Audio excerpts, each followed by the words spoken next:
So tomorrow, Chapter 3 of Team Affinity for Season 1 is going to be coming into the game. They're going to be 99 overalls. They're going to be completely free to get. It's going to be some nice rewards. It's going to be the end of the power creep for Season 1. Once we start Season 2, the power creep will go back down. But ultimately, we're getting some 99 overall cards coming up tomorrow. And they've already revealed a bunch of them. They've revealed 20 of the 30 as of 6 p.m. Eastern Time on May 9th. So that's when I'm recording this video. If they reveal any after this, I'm going to be pissed. Or no, they will, but like tonight. But anyway, regardless, today we're going to be going over the Team Affinity Season 1 Chapter 3 cards that have already been revealed. So starting with the AL East, I have both AL East and AL West in the same picture just because they decided to make all the graphics vertical for some reason. But I'm just going to go over each division on itself. So starting with the AL East, we have Wade Boggs for the Red Sox, Brad Miller for the Rays, Ryan Roberts for the Orioles, DJ LeMahieu for the Yankees, and Tom Hankey for the Blue Jays. Just going to sort of run through each of these cards. One thing I do want to mention, if you watched this video for the Chapter 2 drop of Team Affinity, they revealed a lot of the attributes. They haven't revealed any of the attributes. I think they're going to do that on their live stream tomorrow at 2 p.m. But ultimately, this is all we have. If there was more, I would give it to you.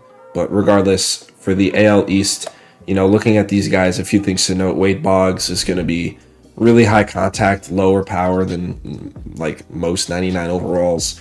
Brad Miller is actually going to be a very intriguing card, in my opinion. Brad Miller has had plenty of cards in the past, and his defensive flexibility is like crazy. I didn't even know he was on the Rays. Is he on the Rays right now, or is this from like a previous year? I don't think he's on the Rays right now. But ultimately, that card's going to be very solid, honestly. At 99, that can play like pretty much everywhere. Brian Roberts is, going to be typical Brian Roberts. Really good contact and clutch, switch hitting, good defender, elite speed. DJ LeMahieu is going to destroy lefties. He's going to be pretty solid against righties, especially contact-wise, and he'll have good clutch. Defense will be like around gold. He'll be able to play second, third, and first. And then Tom Hankey is going to be a nice 99 overall reliever. There aren't that many, or there aren't any in the game, of course, because we don't have any 99s. But like coming out of the first day of the end of the power creep and the 99s coming in, it's going to be a nice 99 overall reliever to have. Then moving to the AL West, on the right of your screen, we have Ian Kinsler for the Texas Rangers, Edgar Martinez for the Seattle Mariners, Blake Trinan for the Oakland A's. I am so excited for that card. Jeff Bagwell for the Astros, and then Jim Edmonds for the Angels. Starting with Ian Kinsler. Ian Kinsler got a 99 last year. I think he was ranked seasons at the start of Season 2. Ultimately, I didn't really ever get a chance to use him.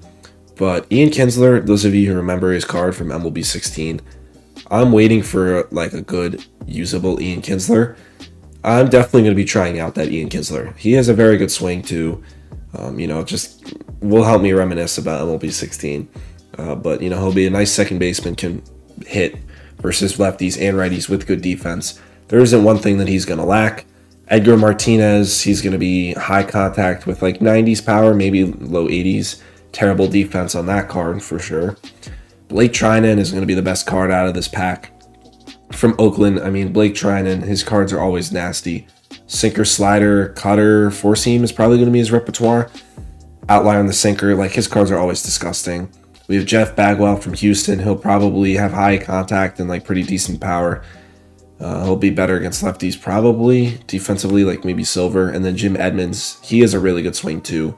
He'll be all around a good hitter, but he'll probably have higher power versus righties, and he's going to have insane defense because he was one of the best defenders ever. Now moving to the NL Central, we have Willie Stargell for the Pittsburgh Pirates, Robin Yount for the Milwaukee Brewers, Eric Davis for the Cincinnati Reds, Kerry Wood for the Chicago Cubs, and Ryan Ludwig for the St. Louis Cardinals.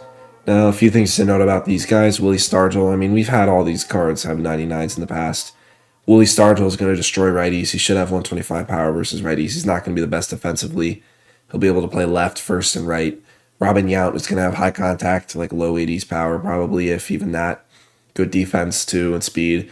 Eric Davis is going to be a nice card. He's always a honestly underrated 99 in the game. His stats versus lefties are going to be elite. Just really hope the contact versus righties doesn't suck. That can kind of hurt him at times. His defense is going to be insane. His speed is going to be maxed out for all three. Eric Davis is a really underrated, like 99 year in and year out, and I hope that they really juice this card. Kerry Wood, his cards are always pretty good. Four seam slider, 12-6, change up slurve. I'm pretty sure is his or no. Four seam slurve, 12-6 change up cutter, I think is his pitch mix, which is very good. Obviously you would hope for a sinker, but you're already getting a slurve and a cutter, which are two very good pitches in this game. And then we have Ryan Ludwig. It's not Ludwig.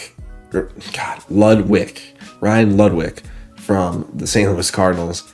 He's going to be a nice bat option for you, St. Louis, right field. He's going to be like decently good defender, very good against lefties, I would assume, power-wise, and pretty good against righties too. Moving over to the NL East, we have Andre Dawson, Gary Carter, Tom Glavine, Sandy Alcantara, and Mike Schmidt from the Nationals, Mets, Braves, Marlins, and Phillies. This is probably one of the more enticing divisions that they've revealed so far. Andre Dawson, every time we see a new 99 of his, it always reminds us of his 99 in MLB 17. I don't think that card will ever be beat in terms of Andre Dawson cards. But, one can hope. Andre Dawson is going to probably be better versus righties or versus lefties than versus righties. He's going to have great defense and insane speed as well, as he should. Gary Carter for the Mets, he's probably going to be, high power versus lefties. Overall, just a good hitter, great defense. There wasn't one thing that he wasn't good at when he played. Tom Glavine for the Braves, he's going to be sinker, sweeping curve, circle change, cutter, four seam, I'm pretty sure is his pitch mix, which is a good pitch mix. Just kind of wish he had, no, his pitch mix is good. But he'll have like pretty solid per nines. Isn't going to throw too hard, but he's going to have really, really good control. Sandy Alcantara, love his 99 overalls. Circle change, sinker, slider, four seam, cutter. Circle change, sinker, four seam, slider, 12-6 is his repertoire, I'm pretty sure. But ultimately, he's going to be throwing very hard velocities. He's not going to be like insane with the control, but he'll have good break. He'll have good hits per nine and Ks per nine and great velocity. He's going to be a very good starting pitcher. And then Mike Schmidt for the Phillies. He's very good against lefties. Also going to be very good against righties. I mean, he's, in my opinion, the greatest third baseman of all time. Defensively, he's in the top conversation. He's great defensively. Speed is like okay for a third baseman. He might get shortstop as a secondary. Making hope. But yeah, those are all the cards for the NL East. So yeah, that's going to be it for this video. If you guys are new here, follow me on all my social medias, Instagram, Twitter, TikTok. But most importantly, make sure to subscribe right here on YouTube. So yeah, see you guys in the next one. Peace.